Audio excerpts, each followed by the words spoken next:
পঞ্চায়ত তৰফৰ পৰা সেক্ৰেটাৰী আৰু ভেণ্ডৰৰ হল কাম এইটো চাও চিতাৰ কাৰণে মোক দিছিল দায়িত্ব জিজিবি লাগে ডাইৰেক্ট টাৰ্গেট দিছো যে তুমি জিজিবি এটা আৰু ট্ৰেক্টৰ দুখন লৈ আহিবা আহি ৰাতি মাল ফেলাই আছো মাল ফেলাই যাওঁতে তাতে প্ৰতিবাদত ওলাল সুশান্ত আৰ্য পৱন বিশ্বাস আৰু মেম্বাৰ দেৱজিৎ মণ্ডল ট্ৰেক্টৰৰ ড্ৰাইভাৰে যেতিয়া মাল ফেলাবা গেল তেতিয়া ট্ৰেক্টৰৰ ড্ৰাইভাৰকে চাবি থাবি টানি গাড়ীৰ পৰা বন্ধ কৰি টানি মাৰি ড্ৰাইভাৰকো মাৰি চুচি টানি লৈছে টানি লোৱা মানুহ হল ৰাম আৰ্য আৰু এই সুশান্ত আৰ্য পুলিচ গেল পুলিচ যাওয়ার পিছতে বৈদ্য মারামারি হল এই মেম্বারের গ্রুপটাই মেম্বারের বাপেও পুলিশক মারছে আরক্ষীর উপরতো মারপিট করেছে মেম্বারের দেউতাই আরক্ষীক মারছে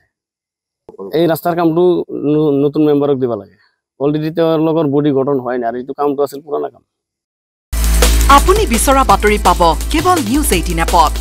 নিউজ 18 এপ ডাউনলোড কৰিবলৈ স্ক্যান কৰক এই QR code Google Play Store to pabo a News 18 app.